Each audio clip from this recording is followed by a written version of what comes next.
acerca de lo que significa ser luz. Mateo capítulo 5, en el Sermón del Monte, Jesús está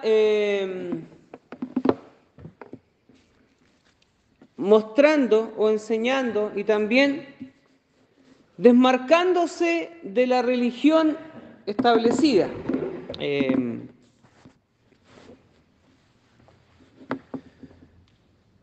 Los fariseos, los religiosos de esa época, habían alejado a la gente de Dios, aunque probablemente uno diría tenían buenas intenciones, pero en algún punto se extraviaron y en vez de acercar a la gente a Dios, alejaron a la gente de Dios.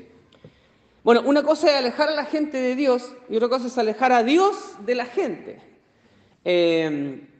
A veces nosotros hemos pensado que, y no está mal, pero una manera de verlo es traer gente acá dentro de la iglesia para hablarles de Dios acá dentro. ¿Ya? Traigamos visitas, traigamos gente para que el pastor les predique y así se conviertan. Pero la otra manera es salir de los templos y llevar el evangelio a las personas, llevar las buenas noticias a las personas, llevar a Jesús a la gente.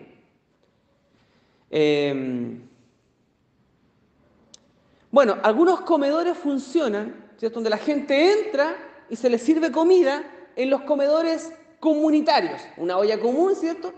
Y otra manera es también sacar esa olla, llevarla a un lugar público y que la gente se acerque, porque mucha gente a veces tendrá temores, tendrá vergüenza de entrar a un lugar a recibir comida.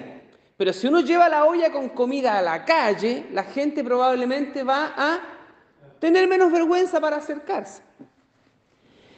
Y nosotros queremos que la gente conozca a Cristo, pero a veces queremos que la gente entre acá para que acá adentro se les hable. O, pastor, yo le traje a la gente, pero usted les predica. Cuando nosotros tenemos en nuestras manos y en nuestras vidas la capacidad de llevar a Jesús a la gente, a donde ellos están. Tengo una persona enferma, pero yo digo, cuando te mejores, te voy a llevar a la iglesia para que escuches de Jesús. ¿Y acaso no tenemos la capacidad de llevar a Jesús a los lechos y a las camas de esos enfermos? Claro que sí. Pero a veces nos hemos automatizado y nos hemos mecanizado con el tema del evangelismo. Y pensamos que en las campañas de evangelismo, ¿cierto? Había que llenar los gimnasios con gente y cuando estaban encerrados, poner una tranca en la puerta y hablarles de Jesús y que nadie se arranque. Como decía la hermana Hilaria, ¿cierto? Están todos dentro de la casa, están obligados a escuchar el evangelio. Y está bien por ese lado, ¿cierto? Pero a veces nosotros nos sacamos un poco la responsabilidad porque pensamos que tenemos que traer gente acá para que acá adentro se le hable de Dios. Pero la manera probablemente que nos falta, no digo que sea la más efectiva, ¿ya? Porque uno podrá pensar que tal vez, sacar a Jesús a las calles, como dice la canción, ¿cierto? Es pararse en una esquina y predicar, es pararse en una plaza y predicar. No es esa la idea, aunque no está mal también. Pero es ir donde está el enfermo, es ir donde está la necesidad, ir donde está el triste, ir donde está la persona que ha perdido un ser querido, ir donde hay el hambriento, ir donde el sediento, porque estuve en la cárcel, porque estuve hambriento y me dieron... ¿Se acuerdan? Entonces, creo que Jesús nos está invitando hoy a poder ir más allá. Y entender que el evangelio no es encerrar gente aquí adentro y predicarles. Como decía hace un rato atrás también, mucha gente podrá venir, entrar para algunos eventos particulares y nosotros les predicamos aquí adentro el evangelio y les hablamos de Jesús, ¿ya? Les hablamos del amor de Jesús, les hablamos que tienen que acercarse a Jesús, que tienen que abrir su corazón a Cristo. Y esas personas puede que nunca más las veamos, pero puede que esa persona en otro lugar le haga clic este mensaje y busquen a Dios Y tal vez nunca se congregaron acá, pero el Señor los añadió en el lugar donde ellos estaban. Y el Señor añadía cada día a la iglesia a los que habían de ser salvos. No a la iglesia bautista Bellavista, a la iglesia de Cristo. Nosotros hacemos la pega. Que la gente venga y se congregue acá, bienvenido sea. Pero a veces también pensaba ya en un sentido de exclusividad.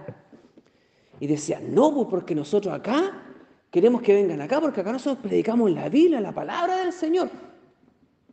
Y eso pensaba también hoy día mientras preparaba, decía, como si aquí nomás nosotros tuviéramos la pura, aquí nosotros fuéramos los más bacanes, la iglesia más bacán. Y a pesar de que somos bien bacanes, tenemos muchas virtudes, pero también nos faltan cosas. Y en otras iglesias también hay virtudes. Y creo que a veces nosotros los creyentes, ojalá que no ahora, bueno, en otras iglesias, no acá, que a veces nos pasa que nos ponemos a apelar a la congregación de al lado, al pastor de la iglesia de al lado. Hoy me contaron que el pastor de la iglesia tanto, que los hermanos de la iglesia tanto, y nosotros como que caemos en el juego también, po. Entonces, ese pelambre que a veces en las iglesias hay con respecto a otras iglesias, que también son el cuerpo de Cristo y también son iglesias, nos estamos disparando en los pies. Porque hay otras comunidades que hablan de Cristo también, pero a veces nosotros como que creemos que somos los mejores. Por ejemplo, alguien pregunta, ¿y por qué usted viene aquí a la iglesia bautista de Bellavista?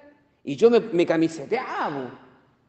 Y estaba tan camiseteado que algo tenía que encontrarle a la iglesia al lado. Y le aseguro, hermano y hermana, que ese ejercicio, ese vicio, muchos cristianos lo tienen arraigado. Encontrarle una espinita a la iglesia de al lado, a la pentecostal, a la wesleyana y a otras bautistas también como nosotros. Y eso es espantoso. Pero hermano, eso se da en todas las iglesias. Pero que se dé en todas las iglesias no quiere decir que tengamos que normalizarlo. Hay que sacar esas cosas. Lamentablemente muchas iglesias, muchos hermanos, no digo en las iglesias, pero a veces en sus casas, hacen comidilla del pastor de su propia iglesia y de los pastores de otras iglesias. Y de su congregación y de otras congregaciones también. Y eso es un vicio que está muy arraigado en muchos creyentes. Y eso es terrible. Es dispararse en los pies. ¿Qué ejemplo vamos a dar? ¿Qué evangelio vamos a predicar si entre nosotros mismos nos estamos pisando la capa entre superhéroes, como se dice, ¿cierto? Entonces Jesús, cuando habla en el Sermón del Monte, tiene el propósito de sacudirse todos estos vicios que la religión tenía y proponer un camino mejor. Por eso que dice Jesús, oíste que fue dicho, pero yo les digo. Y plantea también desafíos, como el desafío de ser sal y ser luz. Mateo capítulo 5, versículo 14. Vosotros sois la luz del mundo. Una ciudad que está sobre una montaña no se puede esconder. Es visible para todos. Estás aquí para hacer luz, dicho de otra manera. Para mostrar los colores de Dios en este mundo. Cuando dice una ciudad asentada sobre un monte no se puede esconder, es como decir, Dios no es un secreto que deba ser guardado. Y construyendo un poco esta idea de ser luz, porque estamos viendo los sois, ¿cierto? Decíamos que en la antigüedad Jehová Dios dijo acerca de sí mismo, yo soy. Y así dirás a el pueblo de Israel, le decía Moisés, yo soy, me envió a ustedes. Y también vemos que en la antigüedad muchos creyentes también, y el pueblo del Señor, nombró a Jehová como el gran yo soy, pero también como yo soy, o decía, Jehová es mi pastor, Jehová es mi bandera. Yo soy vuestra bandera, yo soy vuestro pastor, y un montón de otras, yo soy vuestra paz, ¿cierto? Jesús también dijo, yo soy la puerta de las ovejas, yo soy el camino, yo soy la verdad, yo soy la vida, pero también la Biblia tiene muchos vosotros sois, y eso es lo que nos corresponde a nosotros. Y en este día decimos, vosotros sois la luz del mundo. Entonces yo decía, ¿cómo podemos trabajar esta idea de ser luz? Y pensaba en lo siguiente. Hay muchos que hoy día están en oscuridad espiritual, y nosotros decíamos, nosotros somos luz porque tenemos que llevar la verdad de Cristo. Entonces decíamos, el mundo está en oscuridad espiritual y tenemos que ir a mostrarle la luz de Cristo. Pero yo decía, esto de el mundo está en oscuridad y nosotros le vamos a mostrar la luz. Y yo decía, ¿cómo poder hablar esto y aterrizarlo mucho más y hacerlo más práctico para nosotros? Entonces decía, podemos hacer talleres para estudiar la Biblia, para que la gente conozca la verdad y salgan de la oscuridad, de la ignorancia en la que están. Entonces, una de las ideas de la luz y la oscuridad, es decir, la oscuridad es la ignorancia en la que la gente está, la ignorancia de las cosas de Dios, No digo qué cosas, digo las cosas de Dios. Así hablamos nosotros a veces, ¿cierto? El mundo está en oscuridad y nosotros le vamos a llevar la luz. ¿Qué luz? La palabra de Dios. Eso suena muy lindo. Pero en términos prácticos, ¿qué es llevar la luz y qué es estar en oscuridad? Entonces pensaba que lo que estamos trabajando nosotros hoy día, pastor y hermanos, con respecto a la salud mental, pensaba en esto y decía, hoy día hay mucha gente que está en oscuridad. Están en una cueva oscura y no ven una luz para escapar. Se ven en problemas, se ven estresados, se ven complicados, están en círculos depresivos, ansiosos, porque yo me considero también dentro de los que tengo que tener la luz de Cristo siempre presente para salir de esa oscuridad en la que a veces intento meterme, que no es la tiniebla más grande, pero sí he estado en periodos de oscuridad, no espiritual, pero sí de ansiedad, de preocupaciones que me consumen. Y eso se refleja como estar un poco también en oscuridad. Depresiones, tristezas, inseguridades, dolores. Yo puse acá, no ven la luz al final del túnel. Cuando Jesús me dice, ustedes son la luz del mundo, saben, querida iglesia, hay gente que está perdida en sus problemas, en sus depresiones, en sus situaciones complejas y no ven ninguna salida. Vayan ustedes y muéstrenle la luz. Amigo, hay esperanza. Amigo, no todo está perdido. Amigo, ¿sabes qué? Yo igual estoy medio complicado, pero el Señor me ha ayudado a salir de esto y ahora tengo esperanza, ahora tengo fe. Me cuesta levantarme a veces ando muy preocupado, pero yo ruego a Dios y Dios me hace tener paz en medio de mis tribulaciones, en medio de mis preocupaciones. Esa luz no toda la gente la tiene, pero nosotros la tenemos. Entonces yo decía, cuando Jesús me dice, ustedes son la luz del mundo, ustedes han encontrado una luz de esperanza. Llévenla a esa gente que no tiene esperanza. Y hoy día, hermanos, hoy día hay mucha gente en oscuridad, en tinieblas. No tan solo en lo que es la ignorancia de saber la verdad. Yo decía, están cegados y no pueden ver las buenas noticias. Nosotros decimos, amigo, amiga, vecinos, comunidad, pueblo. Hay buenas noticias para ustedes. Dios te ama y Dios quiere traer paz a tu corazón. Pero la gente está tan oscurecida en sus propias vidas, en sus problemas, en sus tribulaciones, en sus depresiones, que no son capaces ni de ver ni de escuchar esta verdad. Había un pastor que comentaba, un pastor que su hermano se suicidó. Y este pastor decía que muchos se acercaron, así como nos contaba nuestra hermana el otro día, muchos llegaron a dar muy malos consejos y a darle declaraciones muy tristes cuando ella lo que deseaba era recibir consuelo, era recibir paz en el corazón. Y en vez de recibir eso, recibió juicio, recibió cuestionamientos. Entonces, este pastor decía con respecto a la situación que llegó un pastor y que alguna gente decía, ¿cómo esta persona que se suicidó no escuchó la voz de Dios? ¿Por qué Dios no le habló a esa persona? Y el pastor, en su sabiduría, le dijo, Dios le estaba hablando, Dios le estaba gritando, pero la oscuridad de esta persona era tan grande que no podía escucharlo y no podía verlo. A veces eso pasa en la vida de las personas. Nosotros les hablamos de Dios, le hemos hablado de Cristo de muchas maneras, pero a veces sus dolores y pesares son tan grandes que no son capaces de ver la luz.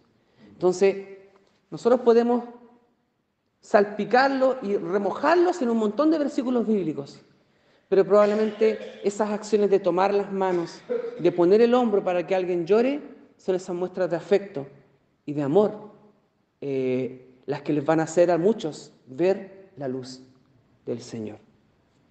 Segunda de Corintios capítulo 4, versículo 4. Segunda de Corintios capítulo 4, versículo 4 dice que el Dios de este siglo cegó, ¿se da cuenta?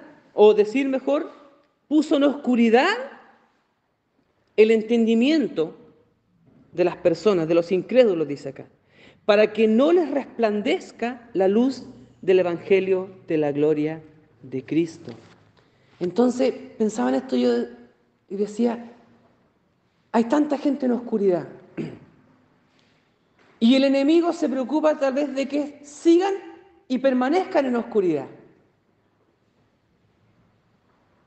La luz existe. La salida existe. Pero hay gente que no puede verla. La fuente de agua está ahí. La fuente de pan está ahí. Pero muchas personas no tienen quien los lleve de la mano. ¿Se acuerda? Creo que era el pórtico de Salomón, cuando decía que bajaba un ángel y agitaba las aguas, ¿cierto? Y el que llegaba primero era sano.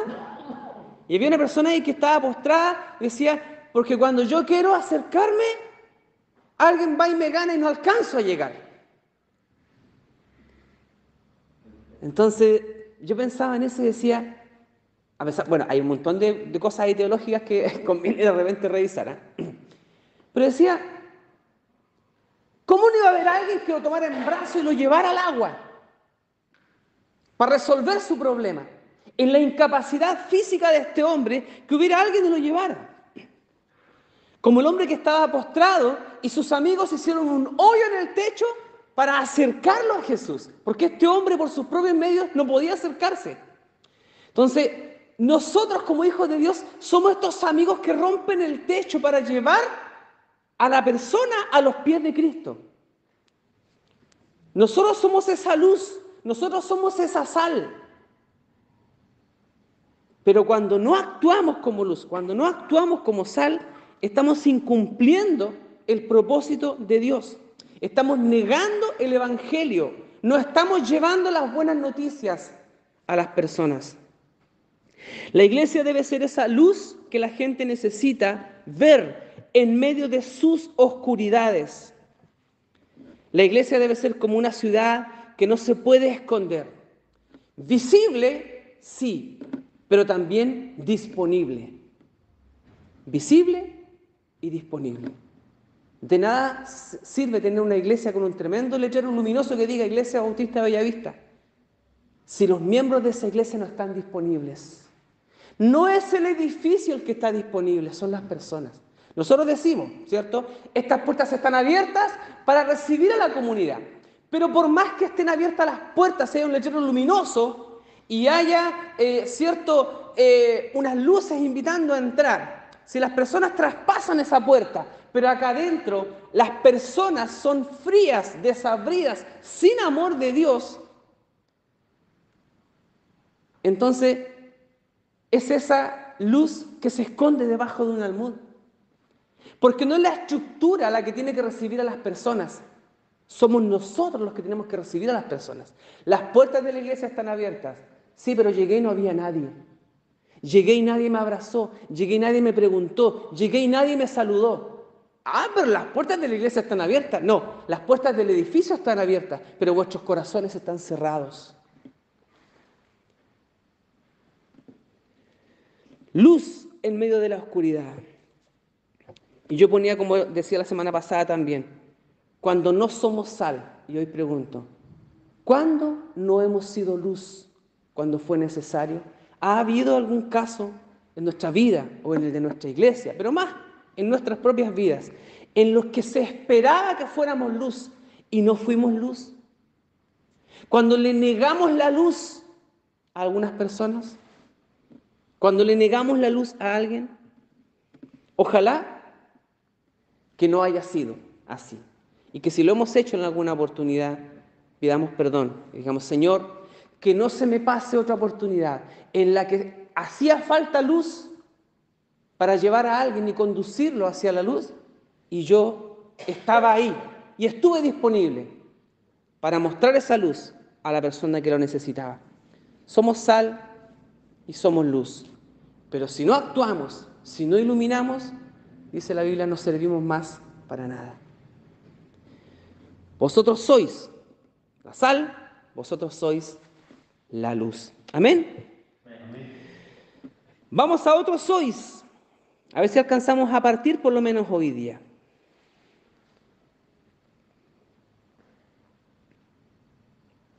Antes de ir a este sois, que está en Juan, que ya lo habíamos visto en parte la última vez cuando fuimos ahí, cuando hablamos acerca de la vid verdadera, ¿se acuerda? Yo soy la vid verdadera. Juan capítulo 15.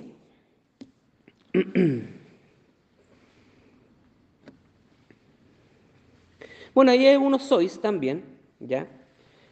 Pero el que quiero referirme es que está en el versículo 30, Juan 15.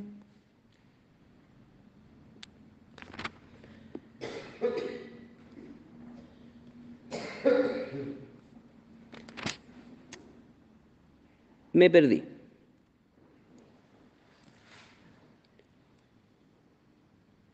No, Juan 13, ahí sí, Juan 13:35. Juan 13:35. En esto conocerán todos que sois mis discípulos, si tuviereis amor los unos con los otros. ¿Ya? Juan 13:35. En esto conocerán todos que sois mis discípulos, si tuviereis amor los unos con los otros. Vosotros sois, entonces, vosotros sois, que está acá, vosotros sois mis discípulos, si practicáis o si practican el amor. Versículo 34, bueno, usted puede leer todo el pasaje, porque del versículo 31 en adelante, cuando habla de un nuevo mandamiento, no os doy, ¿cierto? Que os améis como yo os he amado, en esto glorificado a mi Padre, también, ¿cierto? Versículo 34, un mandamiento no os doy, que os améis unos a otros como yo os he amado, que también os améis unos a otros. Y en esto conocerán todos que sois mis discípulos, si tuviereis amor los unos con los otros. El amor, o dicho de otra manera, el amar, es el carnet de membresía de los hijos de Dios. ¿Tiene usted un carnet de miembro de algún club deportivo, no? Bien, la credencial, ¿cierto? ¿Tiene su credencial? Nuestra credencial como hijos de Dios, ¿cuál es? El amor, el amar, que amamos a nuestros hermanos. Esa es nuestra evidencia de que somos hijos de Dios. Es un carnet de membresía. Es la contraseña del cajero. Cuando se nos olvida la contraseña del cajero, se bloquea la tarjeta. A mí me pasó ayer, que no la usaba nunca. Fui a sacar porque no la usé nunca, y dije, le voy a poner una que no se me olvide. Y se me olvidó. Tengo varias contraseñas que son muy parecidas. Y dije, la voy a cambiar por otra más segura. Y cuando la cambié después, cuando fui, se me olvidó. ¿Ya? Y cuando uno se equivoca en la contraseña, entonces, usted no es quien dice, no, si soy yo, le digo a la máquina. Pero la máquina dice, pero su contraseña no coincide. Entonces, la contraseña dice, para asegurarme, le voy a bloquear la tarjeta. Y me la bloqueó. Po. ¿Cómo le digo yo a la máquina? Pero si soy yo, si la cuenta es mía, la plata es mía. No puedo engañar a la máquina. O sea, la máquina no me reconoció. Pero Señor, si yo soy tu hijo. Muchos me dirán en aquel día, Señor, pero... Se dice, la contraseña es incorrecta. ¿Y cuál es la contraseña del Hijo de Dios para ser reconocido como tal? El amar. En que siente amor por sus hermanos y más allá de sus hermanos, se preocupa del prójimo. Ama. En esto conocerán todos que sois mis discípulos cuando tengan la contraseña correcta. Y la contraseña correcta se llama amar, se llama amor. ¿Se acuerdan cuando nos hacían llenar esos papelitos en la iglesia? Entregó tratada. Entonces yo dije, voy a poner un papelito. ¿Has amado esta semana? Tal vez el papelito es cierto porque traía varias preguntas, entregó tratado, estudió la lección, se aprendió el versículo, trajo ofrenda, trajo una visita. Tal vez, no sé, ya no tenemos ese papelito. Bueno, traigamos un papel que diga una sola pregunta nomás. ¿Has amado esta semana?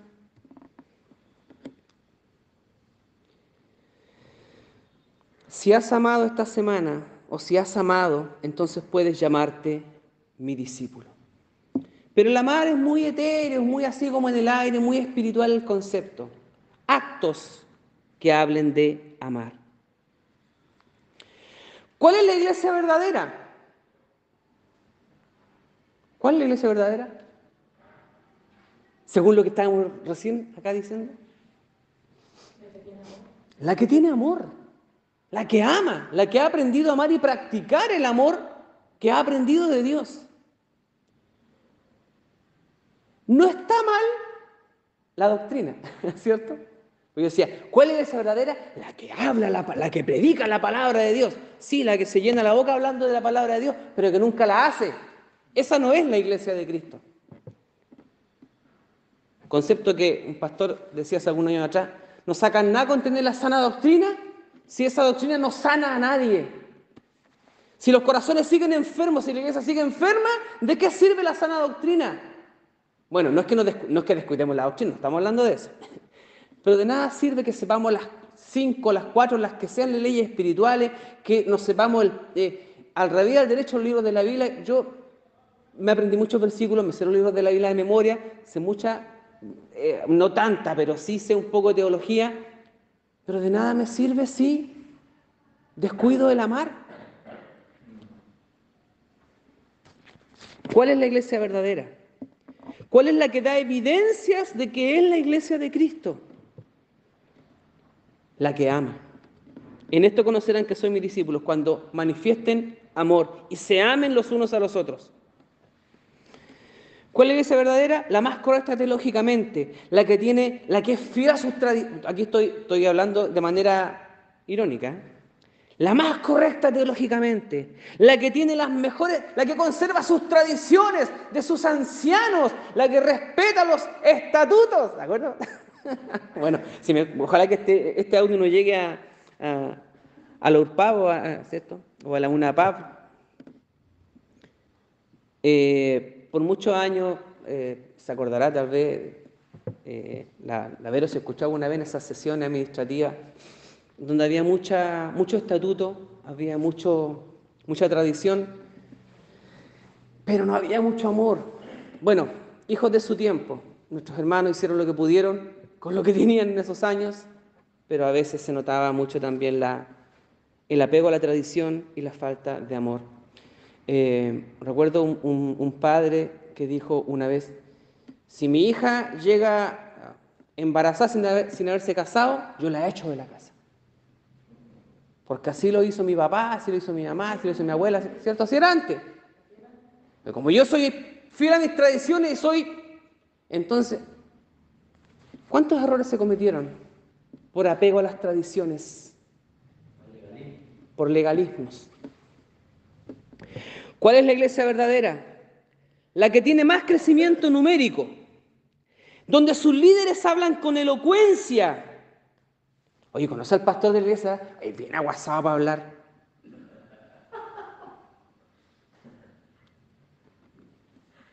Los hermanos no saben la guitarra, tocan 3 notas con la guitarra. Bueno, así éramos nosotros pastores, ¿se acuerdan cuando éramos cabros? pelábamos a los músicos de otra iglesia como si nos fuéramos los más bacanes nosotros. Así nos manejábamos. Nos manejábamos. El término, nos manejábamos. La iglesia al lado tienen puras imágenes, tienen puros monos parados ahí. Ellos adoran a los ídolos. Nosotros no tenemos ninguna imagen, ningún ídolo acá. Pero tenemos de otro ídolo. ¿Sí o no? Veneramos otras cosas que no son imágenes, pero las veneramos igual. Y nos apegamos más a esas cosas que al Señor y al amor y al amar. Todos tenemos imágenes, todos tenemos ídolos que tienen que ser derribados. Imágenes, cruces de palque, crucifijos, calcomanías de pescado en los autos, rosarios colgando el retrovisor, vilas abiertas en el Salmo 91. Esos son los cristianos verdaderos. Esa es la iglesia de Cristo, la que tiene más milagros, la que tiene los dones más espectaculares. Pablo dirá, yo les muestro un camino más excelente. Si yo hablo lenguas humanas, angélicas, me doy vuelta carnero, pero no tengo amor, de nada me sirve. Y vuelvo al pasaje ese que me da, pero como martillo en la cabeza, si no tengo amor, de nada me vale. ¿Cuál es la iglesia verdadera? La que ama. Para ir terminando. ¿Qué es lo que mantiene unida a esta iglesia? ¿Qué es lo que mantiene unida a una comunidad? ¿Qué sostiene y qué mantiene unida a una familia? Por otro lado, ¿qué es lo que deshace a las familias? ¿Qué es lo que deshace a las comunidades? ¿Qué es lo que puede deshacer una iglesia? La falta de amor. Yo conozco tus obras, le dice el Señor en las cartas a las iglesias en el Apocalipsis. Conozco tus obras, conozco aquí. Me las sé todo lo que haces. No me digas acá ni pongas en estudiar un mural, hicimos aquí, hicimos acá, hicimos allá. Yo conozco tus obras, pero tengo contra ti. Y le dijo a la primera iglesia que estaba ahí, que has dejado tu primer amor. Has olvidado el principio fundamental de todas las cosas. Si yo hablo lenguas humanas y angélicas y volvemos al mismo pasaje. ¿Qué es lo que mantiene unida a una comunidad? Sus ritos, sus tradiciones, el compromiso, porque a veces nosotros nos mantenemos fieles porque hicimos un compromiso. O sea, nos mantenemos fieles por compromiso, no por amor.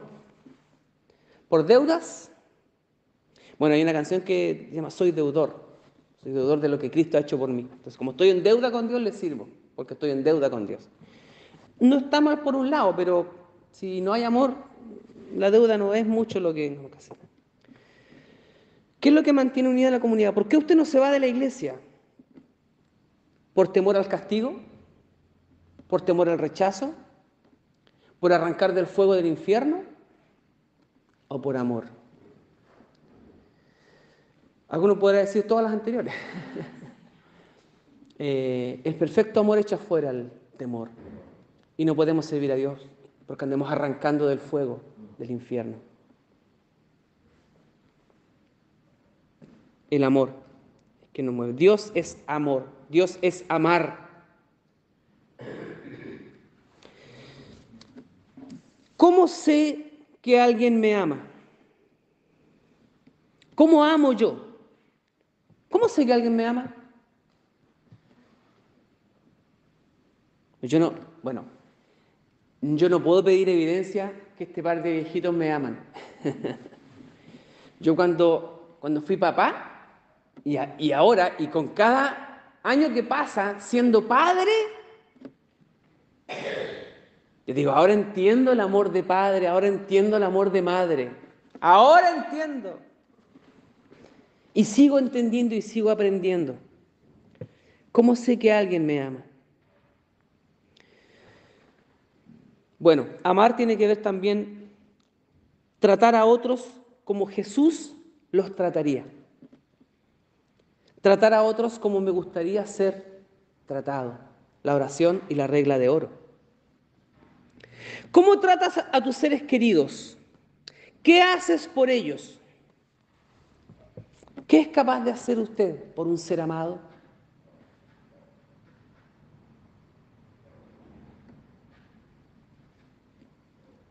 ¿Qué es capaz de hacer usted por un ser no amado? El buen samaritano se acercó a un hombre que ni siquiera conocía y le extendió la mano y le ayudó. Y usó un concepto que a veces uno dice, pero no le amó como... No, pero hizo caridad. El amor tiene varias palabras para referirse al amor. La Biblia tiene varias palabras, nosotros encontramos amor, pero hay varias palabras que hablan de amor, ¿ya? Y este amor caritativo, esta caridad que hizo este samaritano con este hombre que estaba en problemas, habla de ese amor que no te conozco, pero si estás en necesidad, estoy llamado a ayudarte y a extender mi mano. Cuando Jesús pregunta, ¿quién fue el prójimo de este hombre? Y respondieron, el que hizo misericordia con él, el que hizo caridad con él. Y Jesús termina su enseñanza diciendo, ahora ve y haz tú lo mismo. Hay muchos ejemplos en la palabra del Señor, del amar, de cómo se debe amar. Revisemos los evangelios, revise la palabra, de cuántas maneras distintas Jesús amó. La más extrema fue dar su vida. Y también lo dirá Jesús, no hay mayor amor que este, que alguien dé la vida por sus amigos. Es bastante extremo. Y yo creo que no nos pidamos acá, digamos, bueno, ya, no lleguemos tan lejos. Vamos un poquito más cerca en cuanto al amar, en cuanto a la preocupación por nuestro semejante. Ahora ve y haz tú lo mismo. Es ver una situación y tomar la iniciativa. En esto conocerán todos que soy mis discípulos, si tuvieran amor los unos con los otros. Así todos reconocerán que ustedes son mis discípulos, cuando vean el amor que se tiene el uno por el otro. Amén. Solamente hasta aquí por hoy.